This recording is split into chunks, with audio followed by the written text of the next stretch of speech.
Bom dia, queridos alunos, espero que estejam todos bem. A aula passada eu pedi uma reflexão para vocês sobre a opinião acerca da origem da vida, qual o princípio da vida, que é uma pergunta que nós estamos fazendo desde o primeiro dia de aula. E tivemos como resposta a mitologia grega, o olhar da mitologia grega e um pouco dos filósofos pré-socráticos, que foram os primeiros filósofos. Essa pergunta, qual o princípio da vida, ela convida o nosso olhar para fora, para observar os elementos e as forças da natureza e procurar responder essas perguntas observando e contemplando a natureza. Na aula de hoje, eu vou convidá-los a voltar esse olhar para dentro de si mesmo, perguntando: quem é vocês? Quais os sonhos de vocês? Quais as vontades? O que vocês gostam de fazer? O que vocês não gostam de fazer? E ao tentar responder essas perguntas, vocês estão trazendo à consciência de vocês um autoconhecimento, né? E um filósofo que nos ajuda muito neste processo é o Sócrates, que estava inserido nessas questões culturais, políticas que eu falei para vocês no vídeo passado, na aula passada. O Sócrates, ele era um ateniense. Ele nasceu em 469 a.C. e morreu em 399 a.C. Ele era um senhor muito inteligente, mas ele não era considerado cidadão, porque ele não tinha propriedade de terra. Sócrates, ele criticava, ele questionava essa forma política dos gregos, né? Por que só os ricos podem fazer política? Por que só os homens podem fazer política? Por que os jovens não podem fazer política? Por que os jovens não podem ser considerados cidadãos, né? E as mulheres? Sócrates também questionou a mitologia grega. Ele falava: como vocês podem acreditar nesse monte de deuses? Deus, ele basta ser um, não precisa ser um monte. Então ele também trazia essa crítica à mitologia grega. Outra questão que ele trouxe foi a crítica ao ensinamento dos sofistas, que, como nós vimos na aula passada, foram os primeiros professores contratados pelos cidadãos para aprenderem a arte de argumentar e de falar bem, de raciocinar. E eles cobravam caro para isso. Então Sócrates também questionava os sofistas, né? Então só quem tem dinheiro que pode ter acesso à educação e ainda assim a forma como eles educam não é para a verdade absoluta, não é para descobrir a verdade, o conhecimento verdadeiro, mas para criar uma opinião, criar um bom argumento. Então, por todas essas questões, Sócrates ele virou um problema social, tanto que os cidadãos se reuniram para discutir o que iam fazer com Sócrates. E a alternativa que 51% dos cidadãos votaram foi para a pena de morte, foi para Sócrates apagar, né? Morrer, porque ele questionava demais, ele criticava demais. Só que quando Sócrates foi condenado à morte, na Grécia Antiga era um momento de celebração. Eles celebravam a morte do Minotauro e durante 40 dias nenhuma morte poderia ser executada. Então os prisioneiros ficavam presos nesse período de quarentena e aí depois eles iam para a morte, né? Na Grécia eles morriam por envenenamento quando tinha pena de morte. Triste, né? Mas então Sócrates ele ficou 40 dias preso e os seus amigos iam visitá-lo para conversar com ele. Sócrates ele não escreveu nada.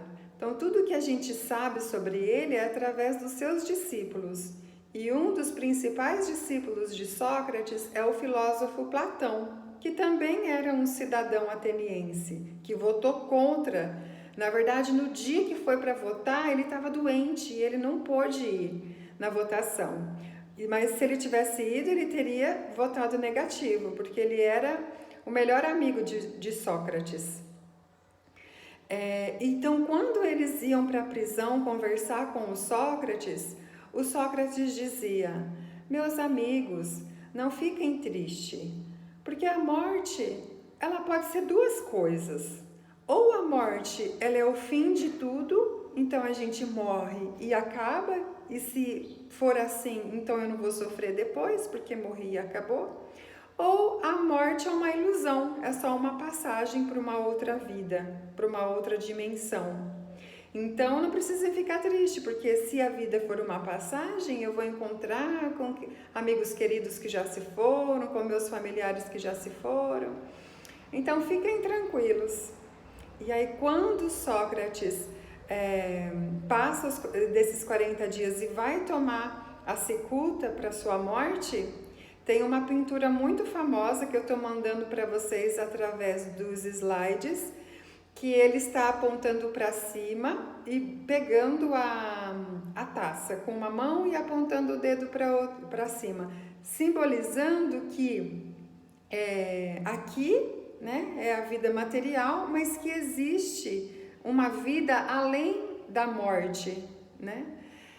Então ele acreditava que existia uma vida após a morte, que a nossa alma ela era imortal, e dentro da nossa alma nós trazemos toda a verdade do mundo, todo o conhecimento, ele não está fora de nós, mas ele está dentro de nós. Por isso a importância do autoconhecimento. Na Grécia Antiga tinha o oráculo de Delfos, que era um lugar de adivinhações do futuro. E lá na porta do oráculo de Delfos estava escrito: conheça-te a ti mesmo, que é uma frase do deus Apolo. Quando Sócrates olha para essa frase, ele compreende que o maior conhecimento do mundo está dentro de nós, né? Por isso que é muito importante o autoconhecimento. Mas como que nós vamos nos autoconhecer? Como que nós vamos dar à luz a verdade que está dentro da nossa alma, que está dentro de nós? Para isso, Sócrates desenvolveu um método que ele chamou de método maiêutico e dialético. Maiêutico significa parto, dar à luz, e dialética aqui significa diálogo, um diálogo racional que você faz consigo mesmo para dar à luz a verdade, ao conhecimento que está dentro de você. Como que a gente faz isso? Se perguntando. Sócrates vai dizer, a gente faz esse autoconhecimento se perguntando quem sou eu? Ou o que é das coisas. Quando a gente quer saber algo, a gente pergunta o que é, né? Então, o que é o amor? O que é a amizade? O que é a filosofia? O que é o humano? O que é o animal? O que é o vegetal? Então, quando a gente pergunta o que é, a gente chega na essência das coisas, naquilo que as coisas são, nas suas verdades. Sócrates também convida a gente a pensar sobre a ignorância, né?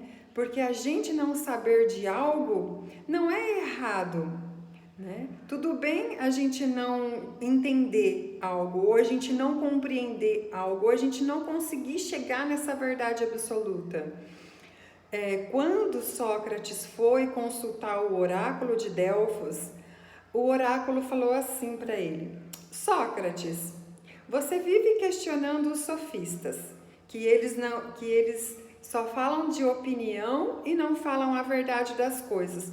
Mas você mesmo nunca definiu algo, o que é o amor, o que é a amizade, por exemplo. Aí o Sócrates vira para o oráculo e diz: Eu só sei que nada sei. E por conta dele ter afirmado a sua ignorância, dizer que sabia que nada sabia, ele foi considerado o homem mais sábio de seu tempo. O que isso significa, né? Ele dizer que não sabia o torna sábio? Sim, porque ele estava sendo honesto com ele mesmo. Ele estava assumindo a ignorância, enquanto muitas outras pessoas dizem saber de tudo e, na verdade, elas só têm opiniões a respeito daquilo que elas estão falando e não a verdade absoluta, não a essência daquilo que a coisa é. Pensando nisso, então, em todos esses ensinamentos de Sócrates, eu convido você, aluno querido, a escrever uma pequena redação, um pequeno texto de no máximo 15 linhas, dizendo sobre quem é você. Quem é você? Quais são os seus sonhos? O que você gosta de fazer? Quais são os seus filmes prediletos, as suas atividades prediletas? Tá bom? Um beijo, bom autoconhecimento para vocês. Estou com muita saudade e até breve.